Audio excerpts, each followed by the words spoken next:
네, 반갑습니다. 오늘 주제 세 가지를 말씀드릴 거고요. 먼저 일본 노무라의 비트코인 기관 투자 소식, 그 다음 오늘 새벽에 있는 FOMC 프리뷰고요. 마지막으로 알트코인과 잡코인 브리핑입니다. 그래서 일본 기관 투자를 가장 먼저 볼 텐데, 노무라 쪽에서 레이저 디지털이라고 하는 비트코인 기반 펀드를 공개했습니다. 이 펀드는 다른 자산을 포함하지 않고 오직 비트코인만 투자할 수 있는 펀드를 출시한 셈인데요. 아무래도 최근에는 블랙락 같은 미국 기업들 소식이 전해지고 있고 다른 이슈들은 없었는데 간만에 새로운 소식과 좋은 소식이 아닐까 합니다. 참고로 펀드 출시를 알린 노무라는 일본 증권사 중에서 평가가치 1위를 달리고 있고요. 또한 일본이 이런 발빠른 상품 출시를 할 수 있었던 배경은 빠른 규제를 시행했기 때문이 아닐까 합니다. 왜 그런 거냐? 일본 같은 경우에는 참고로 과거에는 대부분 코인회사나 기업들 같은 경우 일본을 기반으로 시작한 경우가 많았습니다. 지금으로부터 한 10년도 더 전에, 여기에는 2010년대 초라고 나와있죠. 이 시대쯤부터 이미 시작한 경우가 많았습니다. 일본은 그때 상당히 열려 있었고요. 하지만 마운트 곡수 사건이 2014년도에 터졌고, 이때 일본은 규제 필요성을 느끼면서 법안을 준비했던 과정이 지금까지 9년 정도 흘러서 어찌 보면 규제가 완성됐고, 이 준비를 토대로 발빠르게 상품을 출시할 수 있었다는 게 결론이 됩니다. 그래서 우리나라랑 비교해보면 일본은 5, 6년 정도 앞선 모습을 가져가고 있다, 이렇게 생각할 수 있습니다. 또한 종합적으로 이 모습을 정리해보면 지금 현재 블랙락 이후 기관 자금이 급증했고, 7월달 이후 8월달과 9월달에는 조금씩 감소하면서 잠잠해져 있는 상태에 있었는데, 일본 쪽에서 좋은 소식이 들리니까 올해 말이냐 내년 초까지는 기대해볼 만한 부분이 생긴 것으로 저는 보고 있습니다. 그래서 일본 뉴스는 여기까지 정리하고요. 그 다음에 FOMC 얘기입니다. 아무래도 FOMC 이 컨센서스 금리 예상값은 99%가 정해져 있습니다. 거의 모든 사람들이 동결로 의견을 보이고 있고요. 이렇게 모든 사람들의 의견이 통일된 상태에서는 대부분 변수를 줄 수 있는 부분으로 인해서 시장이 영향을 받습니다. 대표적인 게 뭐죠? 파월의 발언이 되겠죠. 이 부분만큼은 그 누구도 예상을 할 수가 없으니까요.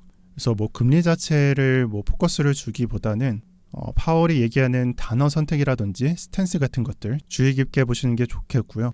그리고 현재 시장에서 이보다 좀 포커스를 가져가는 게 있다면은 국채금리 부분이 되겠습니다. 우선 10년물부터 15년치 최고치를 나타내고 있고요. 지금의 추세가 꺾이지 않는 흐름은 단기채나 중기채, 장기채 상관없이 유지되고 있습니다. 또한 제가 10년물과 2년물 차트를 가져와 봤는데 현재 둘 다 고점을 넘긴 상태로 봐야 될 것 같고요.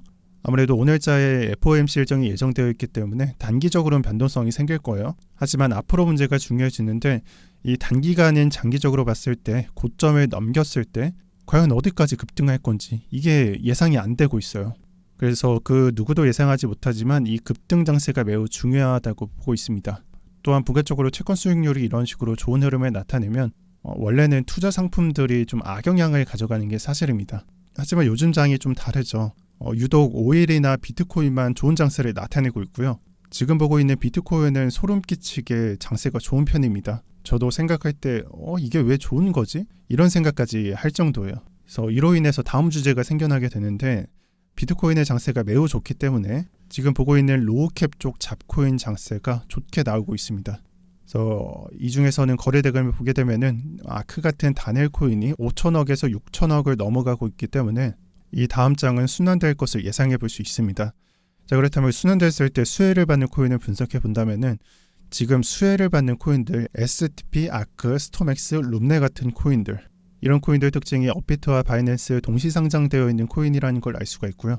이러한 특징을 가져가기 때문에 이 다음 흐름도 동시 상장되어 있지만 거래 대금을 봤을 때 아직 큰 흐름이 오지 않은 코인을 예상해 봐야 되고요. 참고로 이 사진이 오전에 찍은 사진이라서 STP랑 룸네 같은 경우에는 지금 현재 좀 수혜를 받고 있기 때문에 거래 대금이 좀 다를 겁니다. 참고하시면서 봐주시고요. 그래서 다시 돌아오면 오늘까지 흐름이 아크에서 스토리지, 스톰엑스까지 장세가 나온 다음에 지금같이 STP, 룸네 같은 코인으로 이 순환이 진행됐으니까요. 이 다음으로 화살표를 받을 코인을 여러분들 업비트만 보지 마시고 바이낸스 현물시장에서 찾아보시고요. 그러면은 이 페이지당 한 15개가 있는데 한 2페이지까지 30개를 보면서 업비트랑 동시 상장되어 있는 코인들을 눈여겨볼 것 같습니다. 그리고 업비트는 구현되어 있지 않지만 바이낸스는 옆에 시총까지 나와 있어서 보기 편하다는 점을 알려드립니다. 1밀리언을 그냥 10억으로 계산해 보면 160억 정도 되는구나, 500억 정도 되는구나, 이런 식으로 편하게 생각해 볼 수 있습니다. 그리고 방금까지 말씀드린 게 이 다음 코인 흐름을 알아보는 게 정석이었다면 동시에 약간 생각해 볼 만한 게 있어요. 그게 뭐냐면은 굳이 다음 코인으로 생각하는 게 아니라요, 기존 코인들이 조정을 받고 올라간다는 개념도, 이 부분까지 고려하면 잡코인 역중은 아마 확률이 굉장히 올라갈 거라고 생각합니다. 방금 말씀드렸던 게 사실 흔히 말하는 쏜 놈이 더 쏜다, 이런 개념으로 이해하셔도 되고요. 지금 당장 STP만 보더라도 날짜를 보면은 쏜 놈이 더 간다는 개념을 한눈에 파악할 수 있습니다.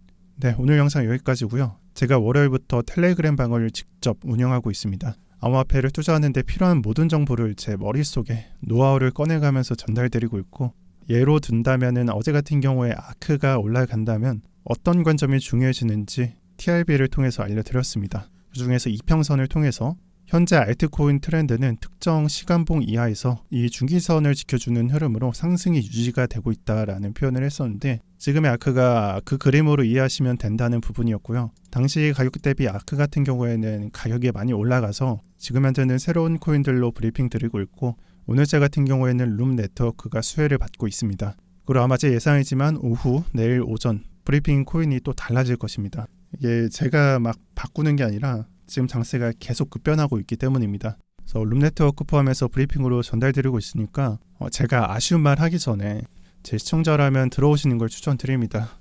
돈 드는 게 아니니까요. 평경장 경제 언어방은 고정 댓글을 참고해주세요. 시청 감사드립니다. 오늘도 평경장이었습니다.